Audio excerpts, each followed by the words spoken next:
Tungkol po ito sa pulburon. Although natanong ko na to sa inyo, noon daw po bang nagpa-drug test si Marcos Jr., present daw po ba kayo? No, I was not.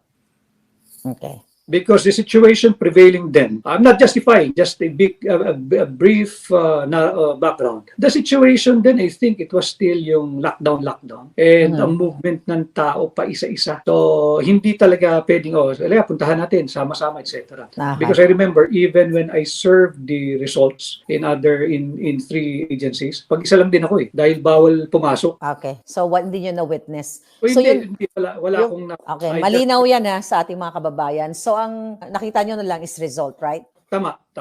So, at this point in time, hindi pa rin po tinitake seriously ng presidente ang challenge ng taong bayan na again, kailangan talaga natin siyang kulitin para magpa-test?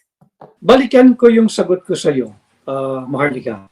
Kung ako inakusahan ng kung sino man, and readily, I will submit myself to anything. And especially if you're the highest leader of the land. Because mahirap mag-govern pagka pinagdududahan ang iyong integrity. Regardless of who is the president, I'm speaking objectively na sa Filipino. Kahit siguro sa ibang bansa nangyari ito, mahihirapan magpatuloy mag-govern hanggat may mga hanging questions at serious imputation or allegation hurled.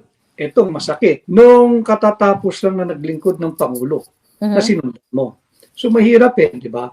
And then hindi pa tinitigil yung charter change na pwede naman. Hindi tinitigil yung pagkalikot sa pondo ng 2024 na nasa 700 billion.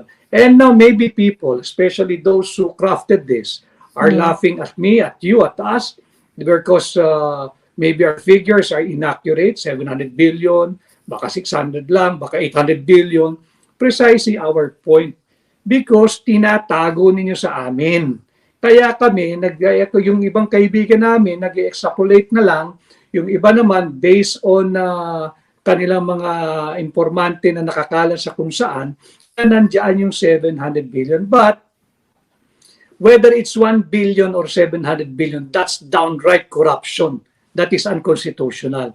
Yung hearing din sa Senado, merong lumabas na, again, feel free to correct me on the figures, 27 billion na sinasabing akap. 26 billion na hindi naman pala kasama doon sa pinirmahan ng mga senador, pero yung final form ng budget ay naroroon ang masaklap na pirmahan o pinirmahan. At ngayon na nga ay isang ganap na batas.